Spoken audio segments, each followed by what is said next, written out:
On June 29th, Magic the Gathering's regularly scheduled banned and restricted announcement addressed a pair of problematic older cards in two of Magic's Eternal formats. One cheap and one very much not. The $2 Seeker of Skybreak was shot down from Pauper for its role in the two-card combo with the new Hawkeye's Bow from Marvel's Superheroes. While the, and I'm not kidding on the price here, $2,000 Candelabra of Tawnos was snuffed out in Legacy for crimes committed in the format's Tron deck. Because of course it was Tron. The Seeker of Skybreak Hawkeye's Bow combo was actually an interaction that we called out as dangerous in our Best Marvel's Superhero Cards for Constructed video on this channel. But while I'm wholly unsurprised that Seeker was banned from Pauper, I did not expect it to happen so quickly. By comparison, the two-card Basking Broodscale Sadistic Glee combo lasted nearly a full year before its inevitable banning. Honestly, it looks like the Pauper format panel is doing a really good job keeping the Pauper format in order. Play Pauper, but this video is not about that. But more noteworthy than the cards addressed in the June 29th B&R were the cards not addressed, or rather, the card, singular, as one card in particular is having at least, if not more, as much of an impact on Eternal formats as Candelabra of Tawnos was, or that Bow Seeker combo. In fact, many Magic the Gathering players would argue that the impact this one card is having is significantly more problematic than either Seeker of Skybreak or Candelabra of Tawnos. What card is it? The Fantasticar, the signature floating car of Marvel's Fantastic Four, is driving out of control, not only in Legacy, but in Vintage as well. This 3-mana legendary vehicle is capable of dealing 16 haste damage as early as turn 1, while leaving behind an overwhelming board when you pass the turn to your hapless opponent. And that's not some stars-aligning magical Christmas land scenario. There are myriad ways to trigger that second ability in both Legacy and Vintage, thanks to the ubiquity of fast mana in these formats. In Legacy, an opening hand consisting of 2 Lotus Petals, any land, and any other 0-mana artifact will pop the car on turn 1. Simply play the land, the 2 Lotus Petals, then run out the car. Then play the extra 0-mana artifact and voila! 16 damage is in the air. It's turn 1. In Vintage, Mishra's Workshop, a Fantasticar, and any 3 0-mana artifacts does the same thing. Suffice it to say that even in formats like Legacy and Vintage, being able to deal 16 damage in one turn is something that is very, very, very threatening. But is it broken, and is it ban-worthy? The omission of the Fantasticar from the June 29th banned and restricted announcement was a contentious decision by Wizards Research and Design. True, R&D is generally loath to ban a brand new card within just a few weeks of its legality, preferring to give players an adequate chance to adapt. But many in Magic's Eternal communities feel we already have all the data we need to impound this runaway vehicle. It is pronounced data. But would that have been the right decision? There is no doubt that the Fantasticar is a powerful card, one that feels terrible to be caught under the wheels of, but is it really, honestly, ban-worthy, or I guess in Vintage, restrict-worthy? Would it set a dangerous precedent to send a factory-fresh card right straight to the chop shop? Will the format adjust to its reckless driving enough to keep Fantasticar in check? Or are the decks abusing it too resilient to safely regulate? In this video, we will discuss whether the Fantasticar should have been banned, restricted, or both back on June 29th, whether it was the right call to wait another month for the next B&R, or perhaps whether it's safe to let players drive their shiny new whip all over Magic's oldest and most powerful Eternal formats. But just because we're talking about these old formats doesn't mean you should be sleeping on an old mattress. So why not treat your body to, yeah, it's an ad, to something new and refresh your sleep with a Helix mattress. Finding the right mattress is incredibly important, and Helix knows it. That's why the Helix Sleep Quiz will match you to your perfect mattress based on your body type and sleep preferences. From there, it's as simple as placing an order, and I do mean simple. Helix will ship your mattress directly to your door, and they'll do it free to anywhere inside of the United States. Want to test it out? No worries, because Helix's 120-night sleep trial means you can make sure you love it. And if you don't, the Happy with Helix guarantee means you can easily exchange it for one that you do love. And if you're not getting a good night's sleep, your old mattress isn't the only thing you should be banning. Maybe you should ban your pillow instead and upgrade to the Helix Comfort Adjust Cooling Pillow. The Helix Comfort Adjust Cooling Pillow is customizable, able to support any sleeping position and preference. Its premium shredded memory foam allows it to keep its shape and feel over time. And best of all, Helix is running their 4th of July sale right now. Just follow this QR link or use my code in the description by going to helixsleep.com/Tolarian, and you'll get 20% off on anything on the site. And be on the lookout for additional sales there as well. So don't let sleep become a thing of the past. Take care of yourself with a brand new Helix mattress. And thank you, Helix, for sponsoring this video. The Fantasticar is a legendary 4x4 vehicle, though that word in the type line may as well be flavor text. That's because there's no crew cost on the Fantasticar. The only way for the car to become a creature is by casting a non-creature spell. But once you've cast your 4th non-creature spell for the turn, you get to sacrifice the car to create 4 4/4s with flying and haste. Whew! That sure is a lot of 4s in the text box, which makes sense given the car belongs to Marvel's Fantastic Four. But there is one non-4 number sticking out on this card like Mr. Fantastic's stretchy thumb, and that is its mana cost. You can drive a brand new Fantasticar off the lot for the low price of just 3 mana. This design choice raises an obvious question right out the gate. Why is this the only number on the card that isn't a 4? I thought we were all in agreement that this was a 4-based design. It's the Fantastic Four, it makes 4 4s, it should cost 4, come on. The other famous historical case of a card's mana cost not matching its numeric theming is the 7/7 Grizzlebrand. In that case, the change was made for balance reasons, as the card was deemed to simply be too strong at 7 mana. So is the opposite true for the Fantasticar? Is this card too weak at 4 mana, but acceptable at 3? Before we can fully answer that, there's an important bit of context that needs to be established. If you're not a Legacy or Vintage player, there's a decent chance you've never even heard of the Fantasticar.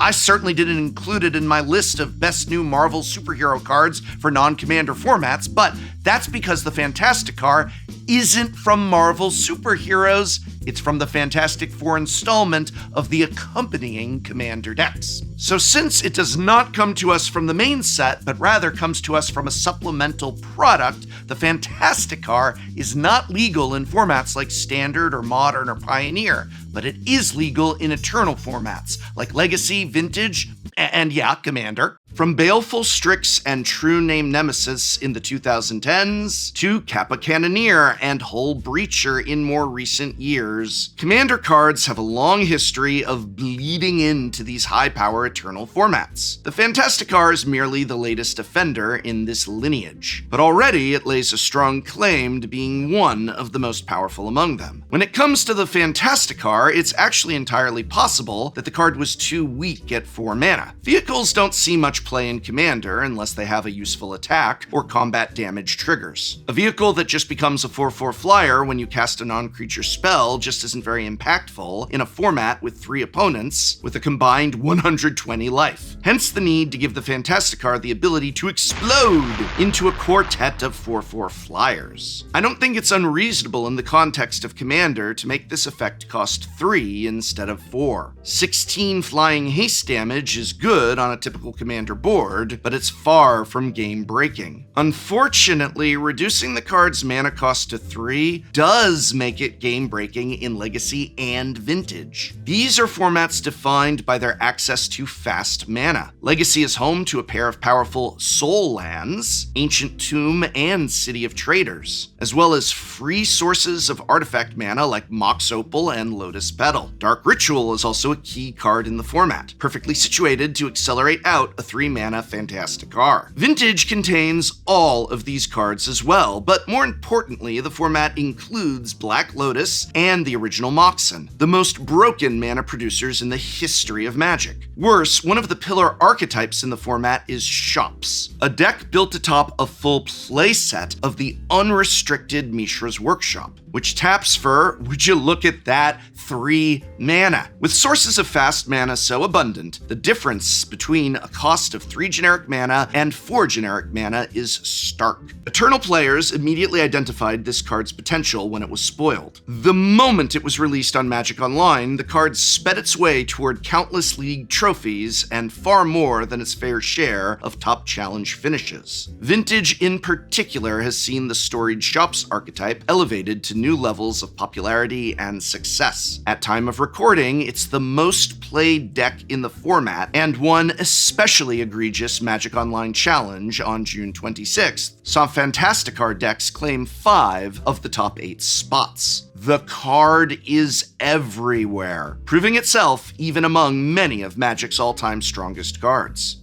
Obviously, the bar to ban a card in Legacy is high. After all, the format is incredibly powerful by design, and Vintage doesn't even ban cards, for the most part. With the temporary exception of Luris of the Dream Den, the furthest they'll go is restricting them to a single copy per deck. Still, the Fantastic-Car got enough buzz in just its first week of existence that many expected it to receive a ban or restriction in last week's announcement. But Monday came and went, and the car is still street legal. So where do we go from here? Does the card need to go, or are these formats powerful enough to adjust? I actually think the answer to this question is different for the 2 different formats that we're discussing. I'll get to Legacy in just a moment, but first, I want to talk about Vintage.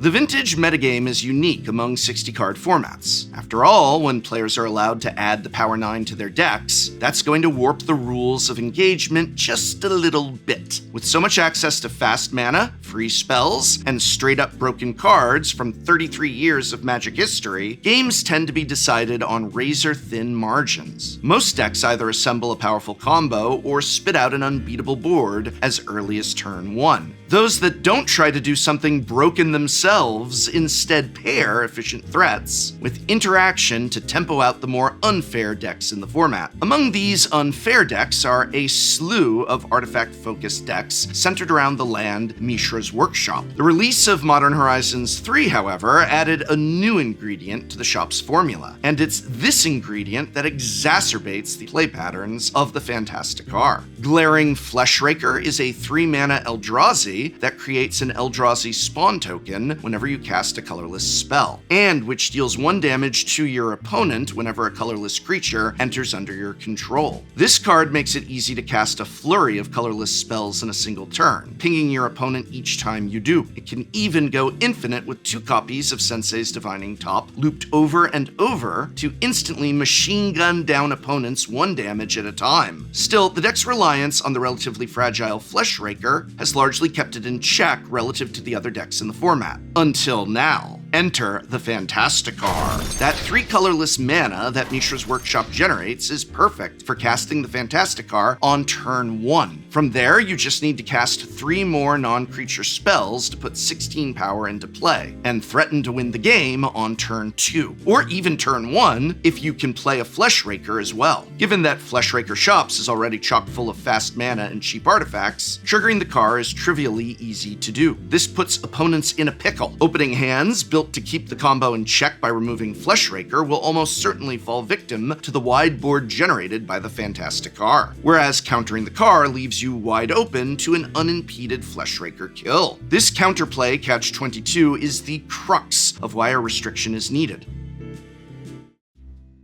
Vintage is incredibly powerful, yes, but the format works because the various archetypes all have the tools to keep each other in check. Force of Will and Force of Negation prevent turn 1 combo kills from running rampant, while powerful aggressive strategies like Dredge keep the format from devolving into blue tempo mirrors. The Fantastic-Car upsets this balance by allowing Fleshraker Shops to diversify its threats along 2 very different axes, making it a nightmare to play against. Restricting a card in what is supposed to be a playground for broken cards is not a step to take lightly. But this is exactly the sort of card that's gotten restricted in the past. The two most recently restricted cards in the format, Urza's Saga and Vexing Bauble, are both cards whose power levels are amplified by the unique conditions of the vintage format. And that is certainly true of the Fantasticar. The sheer ubiquity of fast mana and free spells in the format simply makes the card too easy to cast and too easy to trigger too early in the game. Allowing decks to run 4 copies of it is simply too risky for the balance of the format. Some might argue that Fantasticar is merely the latest artifact to expose what is the real problem with Shop's decks, that being the unrestricted access to Mishra's Workshop itself. But time and again, Wizards R&D has shown they believe Workshop is as integral to the identity of Vintage as Brainstorm and Force of Will are to Legacy, that they would always rather restrict the payoffs to the broken land rather than the land itself. The timing of last week's BNR certainly put WotC in a rough spot. With it being so soon after the release of Marvel Superheroes, it left very little time for new cards to be properly evaluated prior to the window. The decision not to restrict anything in Vintage probably had to be made several days prior to the announcement itself, meaning an entire weekend's worth of data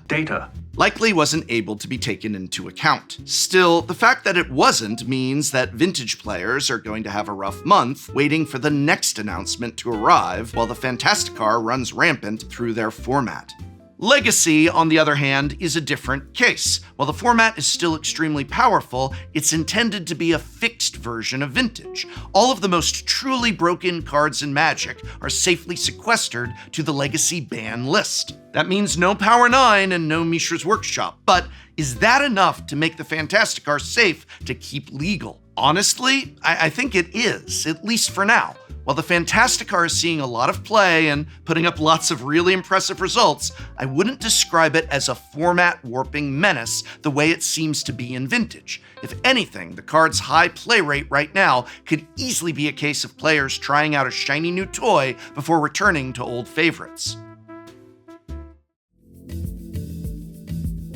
While glaring Fleshraker still exists in the Legacy format, and is still a potent threat with fast mana and cheap artifacts, the absence of Sensei's Divining Top removes the easy combo kill angle. Yes, Fleshraker decks are one of the best things to do in Legacy, but they are also enough slower than their Vintage counterparts to give other decks opportunities to answer them. Fleshraker decks aren't the only ones trying to break Fantasticar, mind you. Everything from blue Echo decks to Storm to Doomsday are finding ways to abuse this new weapon. Storm and Doomsday decks have long been the standard bearers of fast but fragile Legacy combo. Whether combining a flurry of spells and card draw to storm off with Tendrils of Agony, or simply powering out a Doomsday off of a Dark Ritual to set up a Thassa's Oracle win, these decks are the quintessential Force of Will check decks. And both decks have made great use of Fantasticar as a backup plan to pair with Dark Ritual. The bottom line is yes, there are several flavors of combo deck attempting to abuse the Fantasticar to sidestep interaction and improve their fair matchups. But there's a difference between a card being broken versus merely good. As of the recording of this video, I believe the Legacy metagame will prove more resilient to Fantasticar's play patterns than Vintage seems to be. By being slightly slower to deploy and slightly harder to enable, the Fantasticar is much easier to interact with, which makes me feel other decks have plenty of room to adapt to the card's existence. The Fantasticar is an excellent card for Legacy decks of all kinds, but those decks have yet to prove they can win through interaction consistently enough to overpower tempo decks built to keep them in check. This, especially given Wizards gets another shot at banning Fantasticar in just a month's time, makes me inclined to let the car ride on in Legacy for the time being. Best case scenario is that Fantasticar decks merely add additional texture to the fabric of Legacy. The degree to which the Fantasticar has taken over Eternal formats is clearly a problem in and of itself, but it's also the latest example of a recurring issue with the last few years of Magic design. This is hardly the first time Wizards has missed high on a card from a supplemental product. Neither Nadu, Winged Wisdom, nor Name Sticker Goblin were supposed to be strong in 60-card formats, and now both are banned in multiple. There's some internal failsafe here that isn't functioning properly, and it needs to be ironed out before something like this happens again. Still, there's a more pressing issue here, and it's one with a much simpler solution. It was at least heartening to see the Fantasticar mentioned in the vintage section of the most recent ban announcement, but I still feel Wizards of the Coast acted too conservatively in leaving it ultimately untouched. The card's meta share in Vintage is absurd and shows no signs of slowing, and while Vintage is no longer one of Magic's premier formats, it's still one that's important to the community and to the history of the game. Letting it languish until August would be an absolute shame. It is extremely rare for cards to be banned or restricted immediately after release, but there's precedent. Cards like Underworld Breach, 4-Color Omnath, and Tybalt's Trickery all showed up on ban lists less than 6 months after their release. The Fantasticar's impact on Legacy doesn't quite rise to the standard of these historically broken cards, at least not yet. Its complete takeover of Vintage, on the other hand, absolutely does, and is more than enough to justify taking drastic steps. Wizards of the Coast needs to slam the brakes on the Fantasticar now before Vintage crashes and burns.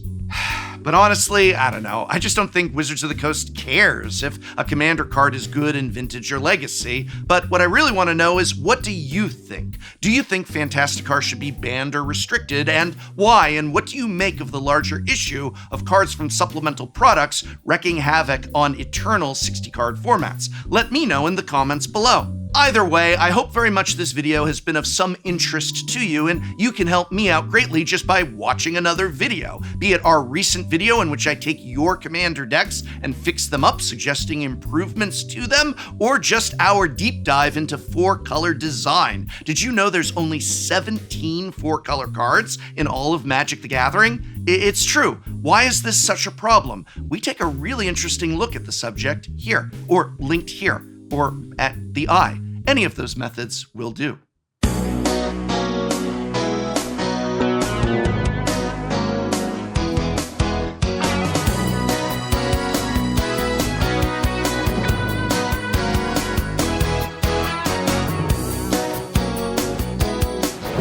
Next time on Shuffle Up and Play. What's up? It's Shuffle Up and Play, and today it's the Cool Prof episode in which I have brought a 5th augment deck of Cool Prof cards. Whenever you play a non-token creature, a Cool Prof card will attach to that creature, and then you read the card to explain what happens. Hit mechanic stickers? I put the hat on my twink and there pass. you go. Okay, I am going to cast Ms. Bumbleflower. All right.